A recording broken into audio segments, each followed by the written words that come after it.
My hot take is that you should actually spend a lot of time building your product so it's as mature as possible, because by the time you onboard customers, they completely take over your life.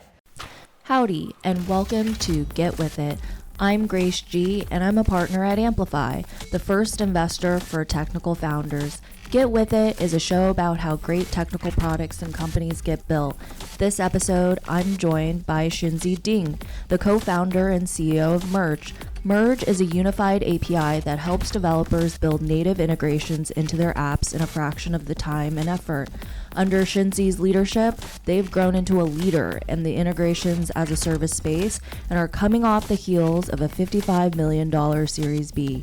Our conversation touches on strategies of how Merge got to where they are, creative tactics for recruiting founding engineers, building a culture where people care about their work, and how you might want to wait longer than you think before going to market. Maybe just to start, I want to start with a question of what is your approach and leadership style as a startup founder? Is it democratic, top-down, servant leadership, Machiavellian? I'm definitely intense. I have really high standards for my team, but I'm always open to changing my mind. And my team is really smart. I definitely don't think that I'm the only one with good ideas, and oftentimes I will say that there's a problem, and I do expect my team to help me solve it, or solve it before it even gets to me. So I would say intense but collaborative. Everyone that I know that loves and admires you describes you as this really instinct leader who trusts her gut and is usually right. Oh, that's really nice. How did that become your de facto style? And maybe talk about situations at Merge where that's really worked for you, and maybe a situation where it didn't work, and if it evolved this personal style of yours. So I don't know if I was a natural leader. I think it definitely grew over time, and I think it was also just from hiring people that I really loved and really felt comfortable with, and also that I felt a deep responsibility for. So I think that came over time. But I definitely do trust my gut a lot. And actually, I forgot where I got this from, but I did hear it on a podcast once, where when you start a company, it's almost like driving a Ferrari. Like, you know all the little pieces, and sometimes you have a gut feeling and you don't know what it is. But because you know intuitively of all the different parts that you worked on, when you have a feeling about something, you have to explore that, and you have to figure out, is there something there? And sometimes there isn't, but oftentimes if there's a little bit something there, I'll double click and I'll always do the work to try to figure out what's going on. And sometimes it leads to things, a lot of times it doesn't, but I've realized over time to start trusting my gut more. Yeah, that makes sense. One of the things that I noticed is, especially with engineers and technical founders, they always try to rush to build immediately. And I know with you and Gil, you guys interviewed 100 customers to find market fit for Merge before starting to code. That, I think, really led to some of the early success at Merge, but can you think about other ways where you guys deviated from what technical founders have normally done that has really set up Merge for success? I think a lot of people immediately start thinking about onboarding customers, and they think, okay, I have built my product, I immediately need to sell and start getting revenue as soon as possible. But I actually think that's a bad idea for a lot of different products. My hot take is that you should actually spend a lot of time building your product so it's as mature as possible, because by the time you onboard customers, they completely take over your life.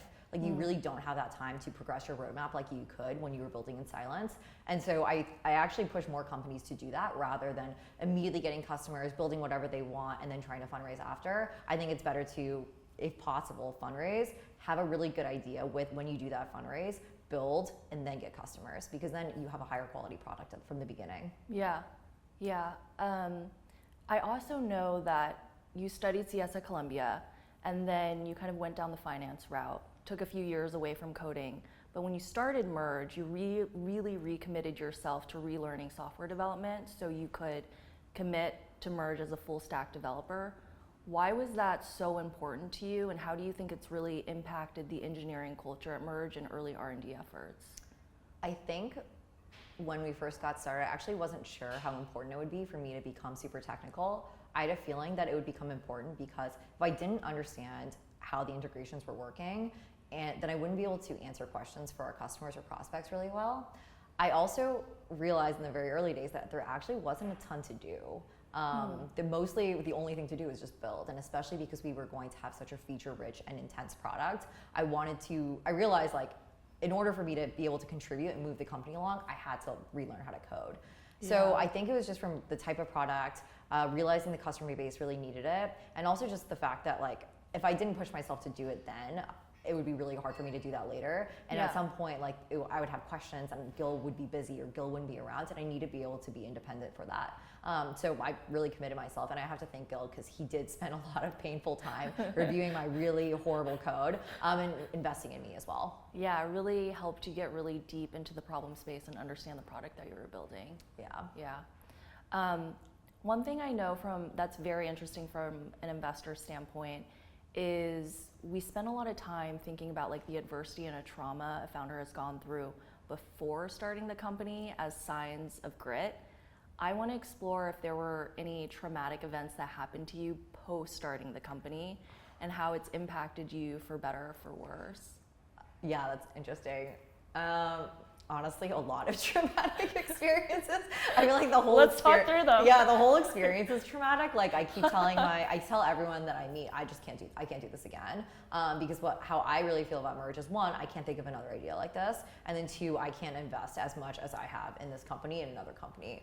Like really, Gil and I are really putting everything we can into this company, and I think that alone is very traumatic. It's traumatic to have a company that is basically your baby, and whenever people give you negative feedback, it hurts. Whenever someone leaves, it hurts. When someone rejects your product, it hurts. When someone churns, it hurts. Like all of that is very painful. But surprisingly, new traumatic experiences happen all the time.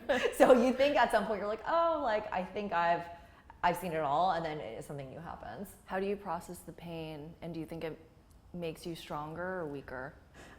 So Gil says this thing that's like our life is like low lows and low highs. So when we have like a good win, like we don't really feel it, but when we have a low, we really feel it. And I think it's pretty good because we actually compartmentalize every day. So like you might have a really bad day, but then the next day it's restart. Like we really reset each day. So I think it's mostly just like each day is a completely new day, and we really try to make sure that everything bad that has happened in that one day is just there. Yeah, that makes sense. One of the biggest parts, and I'm sure this is part of the traumatic events that we've talked about, is like hiring for an early stage company is so effing hard. Yeah.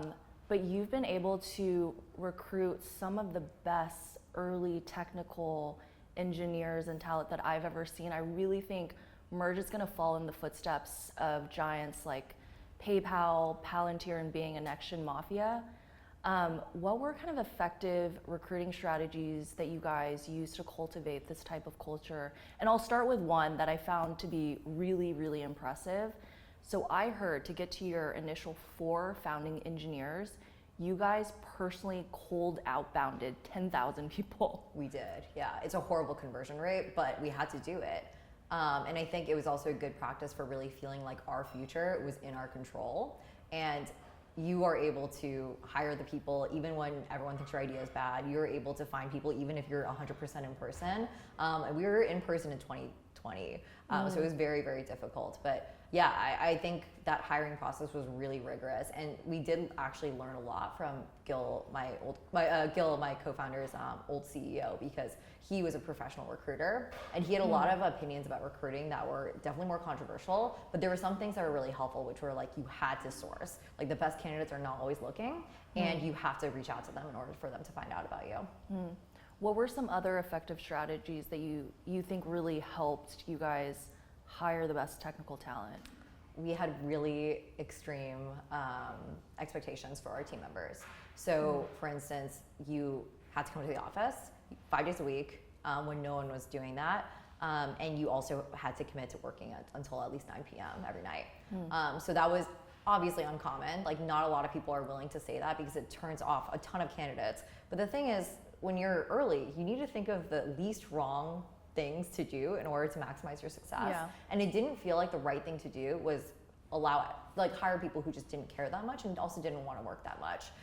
There's plenty of companies where that's a great option and you can do that, but I just knew with Merge, it was going to be an hours intensive business.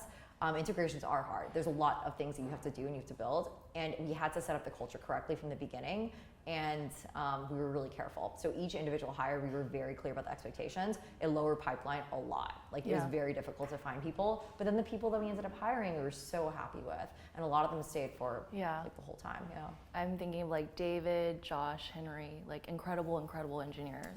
Yeah. I think there was something else. Like I learned that you guys really focused on the small stuff.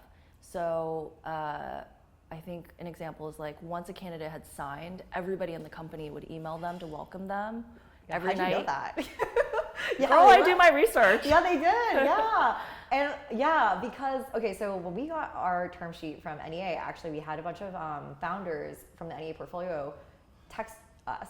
And it made us feel really special. Yeah, of course. And I actually remembered when I got into my sorority when I was a freshman in college.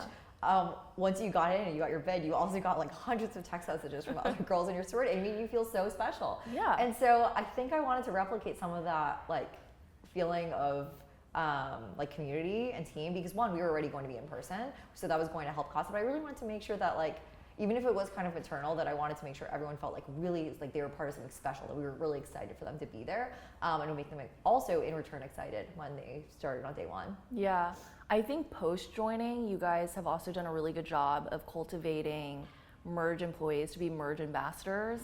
And I know especially when it comes to shy engineers, they don't want to be posting on social.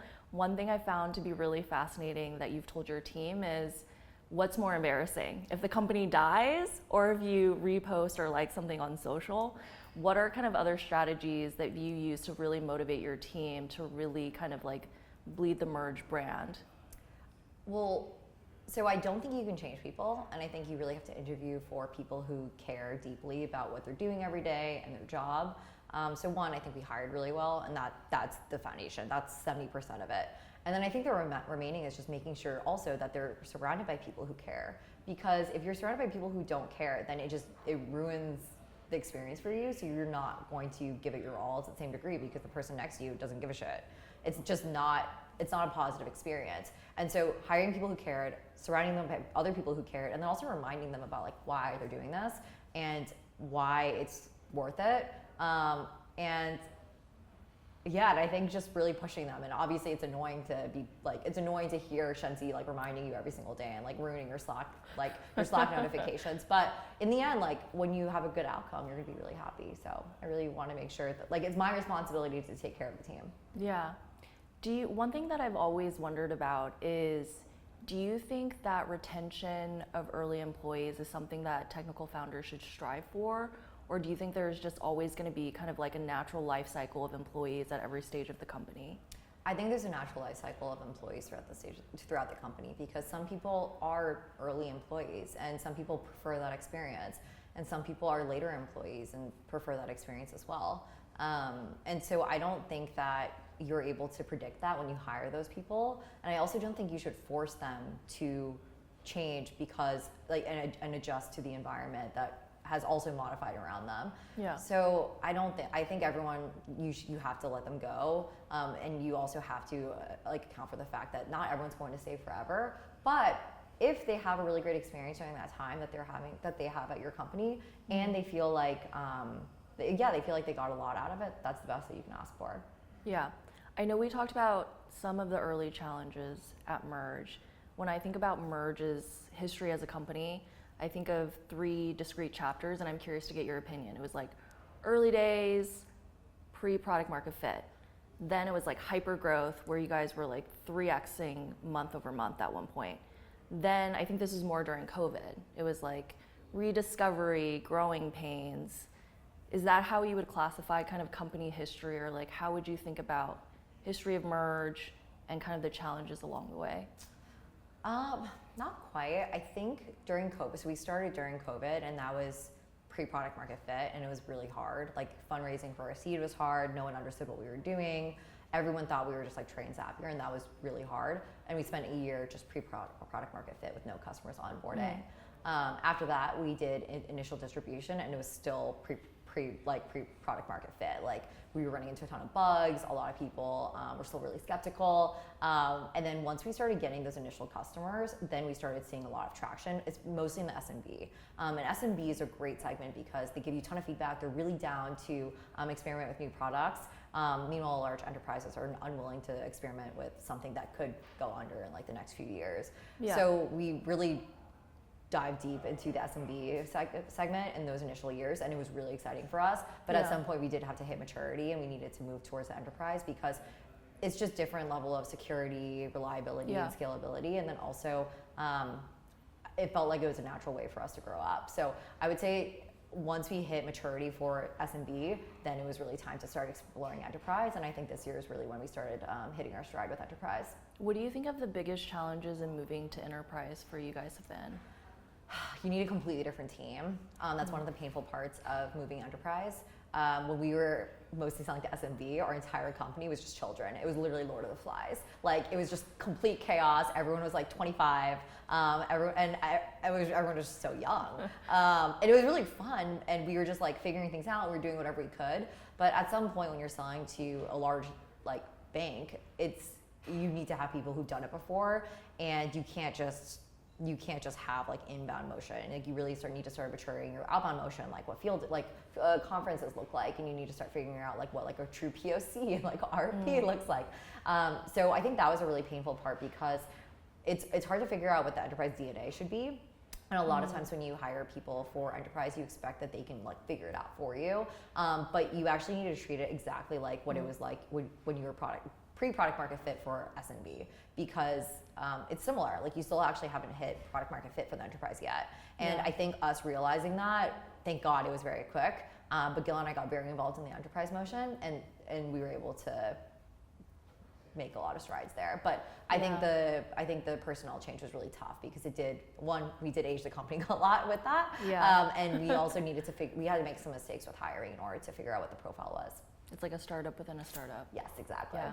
I guess the last question here would be, I feel like part of the monetization of Merge, correct me if I'm wrong, is you are almost trying to hack the ramp of your customers, right?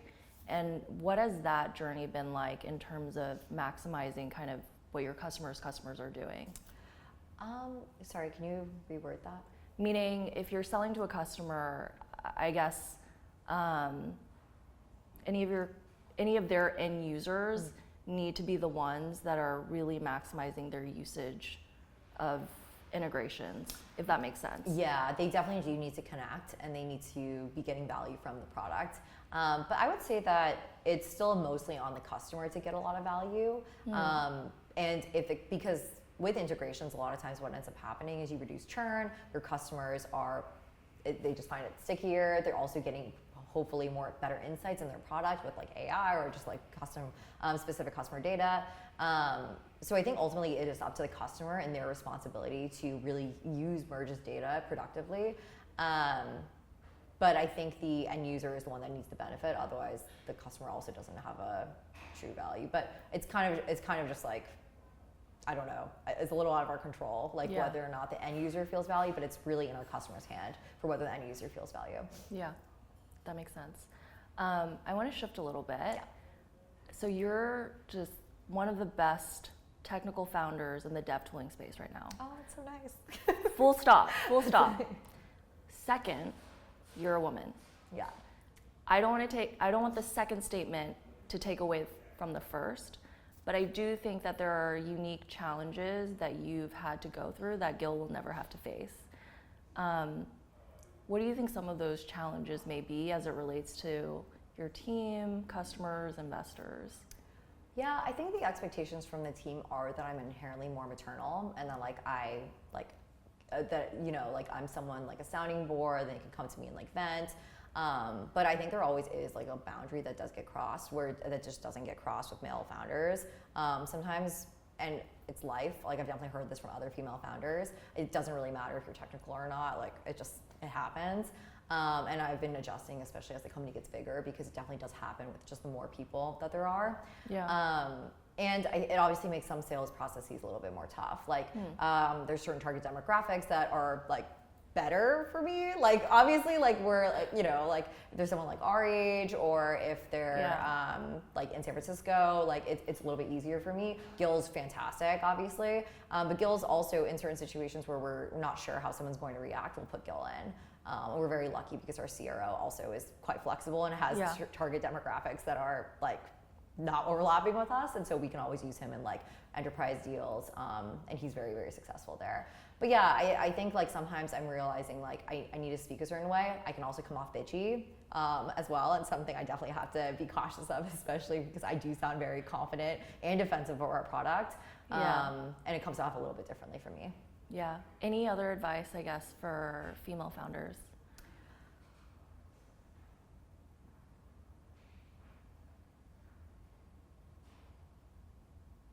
Yeah, I think it's just easier to be viewed as really aggressive and mean when you're a woman versus being a man. And I think sometimes something comes from a man, it just doesn't come off the same exact way. And you just have to be a little bit more conscious of it. But the good news is that like if you do reach out to other female founders, everyone just says the same exact thing, and there's such a great community out there. Once I moved to New York, I became friends with all these other female founders, and everyone says the same exact things. And in the end, like you have to figure out how to reposition how you communicate, but that's also just inevitable with the company getting bigger. But I think it at least shows you that you're not crazy, and like yes, like sure, some people can interpret things a little bit differently coming from you versus your co-founder, but but everyone's willing to help you out. For what it's worth, I find that the most qualified and best females founder investor I like have always gotten the feedback in their career that they're really aggressive, and sometimes that confidence can come back to them as like being sharp elbowed, but I find that those are usually the women that know what they want and go for it. I know society also tells us as females that we can't have everything, right? Successful career, awesome love life, great friends. What have you discovered, and like are there any like rules or boundaries you've put in place to really maximize happiness in each of these areas? I think when we started Merge, Gil and I did implicitly make a decision that we were going to be sacrificing a lot for the company. And I think the alignment on that has been really positive for like mine and his relationship, but then also just like the progress for the company. But my number one priority is the company. And obviously it's going to be difficult when I end up having kids, because that's not going to be realistic. But my number one priority right now is my company. And I have a really supportive partner. Like he's very, very supportive. And he also doesn't require a ton of time from me when he knows that my company is the most important thing to me right now. But like the boundaries, I have to have good health. Like it's just not possible for me to operate if I don't sleep and if I don't exercise every day. So those are the two requirements every single day. Otherwise, I can't survive. And so that's what makes like business travel really difficult, is that I can't sustain those two. But those are the two things like I have to have. Otherwise, I can't be a good leader. I want to end with my final question, which is something that I found really inspirational that you tell your team a lot, which is you know more than anyone. Do you want to explain what you mean by that and why you tell your team that? Yeah, I think a lot of times my team will be working on something really granular, and they're in the weeds, and they forget to zoom out and think about what they've learned, and what that means in the industry. And I always say to Gil, and I say this to a lot of my team members, but we probably have like the highest concentration of like API experts in the world. Like our entire team, they're experts. They know everything about API. They know everything about the nuances, and any one of them could go to another company and just kick everyone's butt. Like they truly are experts. And I think a lot of them don't understand that. And so I really like to remind them of like where you are with respect to everyone else. And then also like, again, you got an offer at Merge. Like it's really hard to get an offer at Merge. There has to be a strong yes, and there can't be a single no. Like it's really difficult to get an offer, and for you to pass that bar and also like thrive here is a huge accomplishment, because our expectations are so high, and everyone does work so much, and everyone expects a lot from each other.